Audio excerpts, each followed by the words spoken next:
Sunrisers Hyderabad और Kavya ma'am ने कहा कि ये जो मेरा हेनरिक क्लासन है, ये क्लास प्लेयर है, इसको तो मैं 23 करोड़ दूंगी। इस रिटेंशन से हमें ये पता चल गया कि उनकी नजर में ट्रेविस हेड और अभिषेक शर्मा की जोड़ी 50-50% हकदार थी। हैदराबाद अभी तक ऐसी टीम थी जो लोएस्ट टोटल डिफेंड कर रही होती थी, अब ये वो टीम बन गई है जो 350 रन मार रही है, 280 रन मार रही है। अभिषेक शर्मा शायद 14 करोड़ डिजर्व नहीं करते, लेकिन ट्रेविस हेड और अभिषेक शर्मा की जोड़ी को तोड़ना बेवकूफी होती। जब आपने ये देख लिया है कि वो क्या कर सकते हैं, आपके पास इतना बढ़िया फास्ट बॉलिंग ऑलराउंडर, कप्तान, स्मार्ट लड़का ठीक है, टॉम क्रूज आपको यार और क्या चाहिए यार, आपके पास पैट कमिंस भी है। इन्होंने अब्दुल समद को शायद इसलिए रिटेन नहीं किया क्योंकि ये 4 करोड़ से ज्यादा देना चाहते हैं उसे। वो कह रहे 4-5 करोड़ तेरी वर्थ नहीं है। तू जाएगा 20 पे। तू मेरी नजर से देख। आईपीएल रिटेंशन घटिया या बढ़िया की लिस्ट में आज हम बात करेंगे सनराइजर्स हैदराबाद की, जिन्होंने 5 प्लेयर्स रिटेन किए हैं, 75 करोड़ रुपए खर्च किए हैं और बहुत ही बड़े बड़े नाम को रिटेन कर दिया। इस बारे में बात करने के लिए हमारे साथ है प्रशांत कपूर। और प्रशांत, बात करेंगे कि सनराइजर्स हैदराबाद का ये जो रिटेंशन है ये घटिया है, बढ़िया है, 10 में से कितने नंबर। पर पहले वो बता दूं कि 5 प्लेयर जो इन्होंने रिटेन किए हैं, और ये पहली, और इनका जो एक प्लेयर है हेनरिक क्लासन, इनका पहला रिटेंशन 23 करोड़ रुपए का है। और ये ध्यान देने वाली बात है कि ये अभी तक आईपीएल के सबसे महंगे प्लेयर हैं रिटेंशन वाइज। विराट कोहली से भी ज्यादा पैसे इनको मिले हैं।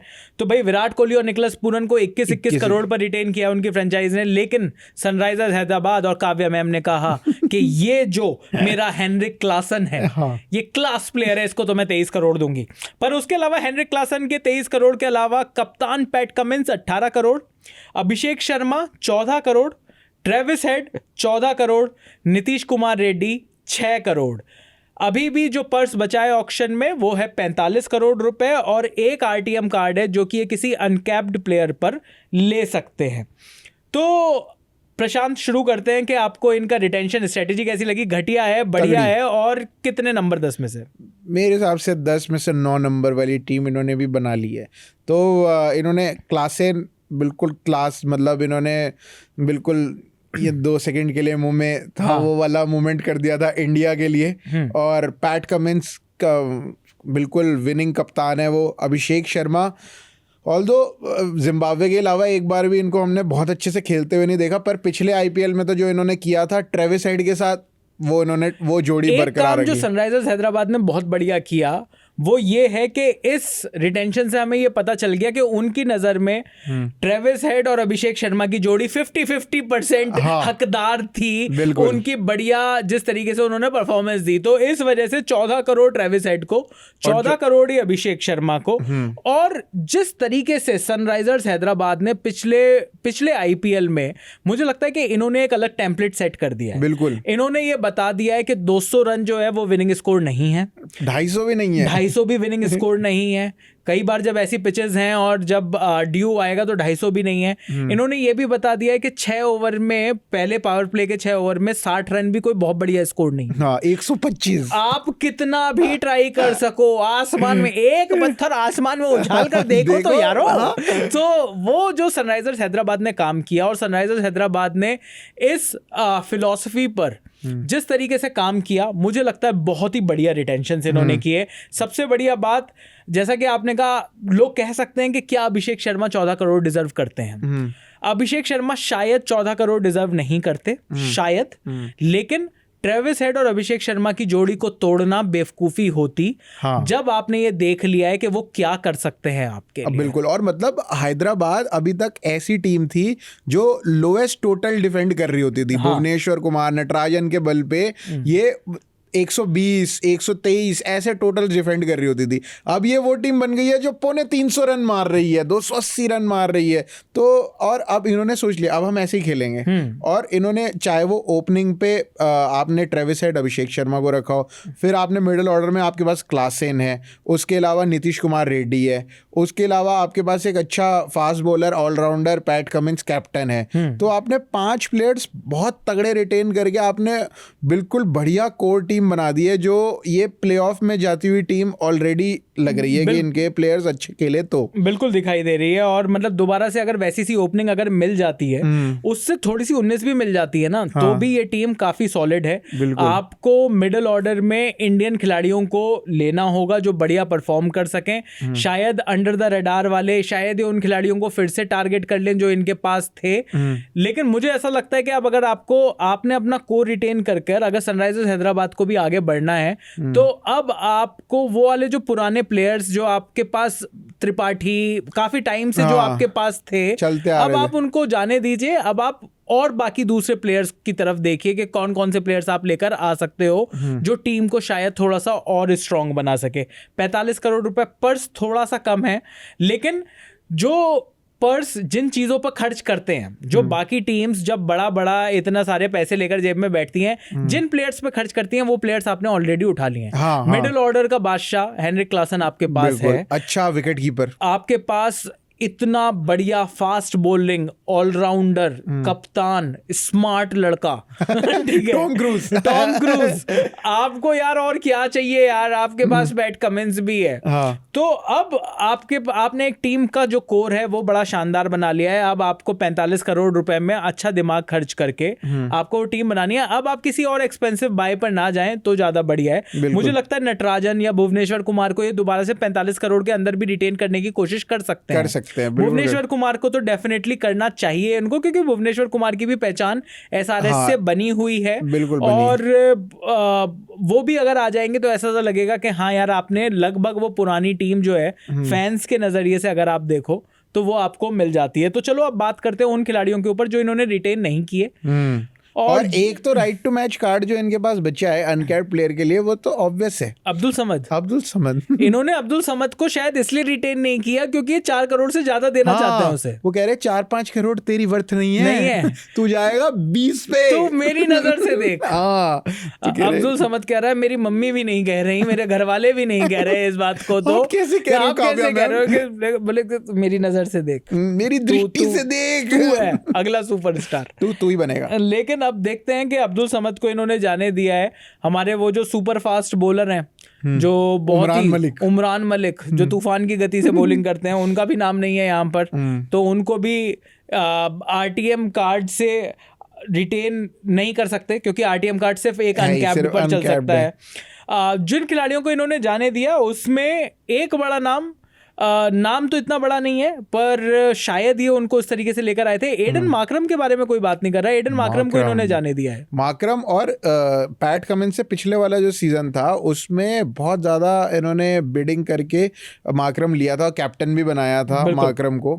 पर मार्क्रम को मतलब पिछले 1-2 साल से मैंने ऐसा नहीं देखा कि मार्क्रम ने बहुत मार मचा रहे हो। मार्क्रम कम ही कर रहा है बहुत मार्क कम ही है उनके नाम के हिसाब से मार्क आपका कम है, तो ज्यादा हो नहीं पा रहा है मार्क्रम से। तो मार्क्रम को तो छोड़ना इनको बनता था। और भी इन्होंने जो फॉरेन प्लेयर्स इकट्ठे कर रखे थे, पर इनको फॉरेन प्लेयर्स की अब जरूरत है ही नहीं। 3 इनके पास अच्छे फॉरेनर्स इन्होंने रिटेन कर लिए।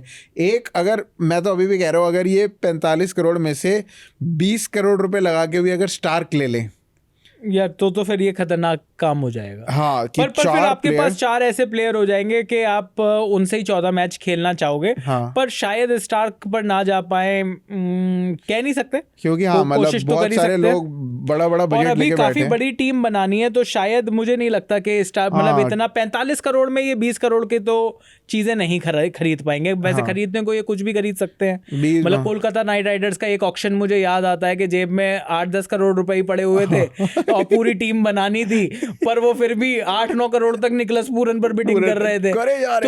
तो वो बड़ी सारी चीजें होती हैं आईपीएल ऑक्शन में। तो ये किस तरीके से जाएंगे, लेकिन 10 में से मेरी तरफ से तो 10 में से इनको 9 नंबर है, आपको आपकी तरफ से भी 10 में से 9 नंबर है। तो इन्होंने काम तो बढ़िया किया है, बस 45 करोड़ रुपए में इनको प्लेयर्स ढूंढने हैं। वॉशिंगटन सुंदर की तरफ इन्होंने नहीं देखा, देख सकते थे यार इन्होंने पिछले पूरे सीजन में नहीं देखा था। इन्होंने खिलाया नहीं था वॉशिंगटन सुंदर को, अब्दुल समद खिलाए जा रहे थे। नीतीश कुमार रेड्डी 6 करोड़ रुपए पर इन्होंने एक अच्छा प्लेयर उठाया है, बहुत बढ़िया स्टील डील लगती है मेरे को तो नीतीश कुमार रेड्डी। जिस हिसाब से इन्होंने बांग्लादेश के खिलाफ अभी जो मैच हुआ, लंबे 100 मीटर के जो छक्के मारे हैं, उसके अलावा फास्ट बॉलिंग भी कर लेते हैं। ये मेरे को असल मायने में रिप्लेसमेंट अगर मतलब लगते हैं हार्दिक पांड्या की age compare to Shivam Dube. Shivam Dube तो जस्ट सिर्फ बस वो बॉल डाल लेते हैं इसलिए वो है, लेकिन बॉल डाल लेते हैं। हाँ, भाग के बॉल डाल लेते हैं। ये सही मायने में ये अच्छी बॉल भी डाल रहे थे नीतीश कुमार रेड्डी। बीच में वेंकटेश अय्यर भी आए थे। वेंकटेश अय्यर वो भी गायब से वो भी भागकर बॉल डाल रहे थे। पर फिर जब से इम्पैक्ट प्लेयर रूल आया उनसे कहा कि आप भागो ही मत, आप रहने ही दो, आप बॉलिंग के टाइम पर आप भागो ही मत, आपसे बैटिंग ही करने आओ। बैटिंग, और वो बैटिंग करने में तोड़ रहे थे, तो फिर तोड़ रहे थे। बिल्कुल वो इकलौता प्लेयर है जिसको रिटेन नहीं किया, जो ये खुद कह रहा है कि यार मेरे को कोलकाता रिटेन कर ले तो मैं प्रसाद चढ़ा कर आऊंगा। मतलब उन्होंने ये नहीं कहा, उन्होंने ये कहा कि कोलकाता रिटेन कर ले तो बहुत ही बढ़िया मजा हो जाएगा। हाँ, मतलब या कोलकाता मेरे को बिडिंग करके खरीद ले तो बहुत ही बढ़िया हो जाएगा। लेकिन प्लेयर वो बढ़िया हैं, वो इधर भी जा सकते हैं, सनराइजर्स हैदराबाद भी उन पर बिडिंग कर सकता है। लेकिन यहाँ पर सनराइजर्स हैदराबाद को अब ये देखना होगा कि अभी इनके पास सिर्फ और सिर्फ जो रिटेंशंस के नाम पर बैटिंग तो इन्होंने हैवी कर ली है, पर बॉलिंग अभी सिर्फ पैट कमिंस के नाम पर ही है। और हमने ये देखा है कि सनराइजर्स हैदराबाद, जैसा कि आप बात भी कर रहे थे कि सनराइजर्स हैदराबाद पहले जो पुरानी सनराइजर्स हैदराबाद थी वो जो चेज थी दूसरे लोगों की वो तोड़ देती थी, वो बिल्कुल उनको बिल्कुल चोक कर देती थी।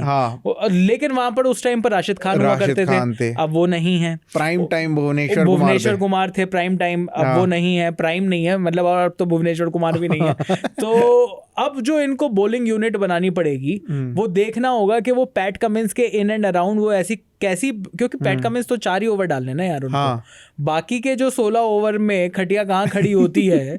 ये स्पिनर कोई ऐसा है भी नहीं ना, मतलब बहुत ज्यादा मैं तो सोच रहा हूँ स्पिनरों का अकाल पड़ा हुआ है कि, लेकिन 45 करोड़ में क्या ये एक अच्छी बॉलिंग यूनिट अब बना पाएंगे, ये एक बड़ा सवाल खड़ा हो गया है। बैटिंग में तो इन्होंने सब कुछ कर लिया है, अब तो बैटिंग में हो सकता है ये लोग ये भी सोच रहे हो कि यार जब हमारी बैटिंग इतनी अच्छी है तो हम बॉलिंग ठीक ठाक बना लेते हैं, बहुत ज्यादा हैवी बॉलिंग बनाए ना, ताकि अगर हम 250 मार दे तो मुंबई ने चेस करते करते 260 भी मार दिए थे तो क्या फर्क पड़ा, जीते तो हम ही थे। हाँ, और फाइनल भी खेले ही। तो मतलब सनराइजर्स हैदराबाद का वैसे रिटेंशन सब बिल्कुल पते पर है।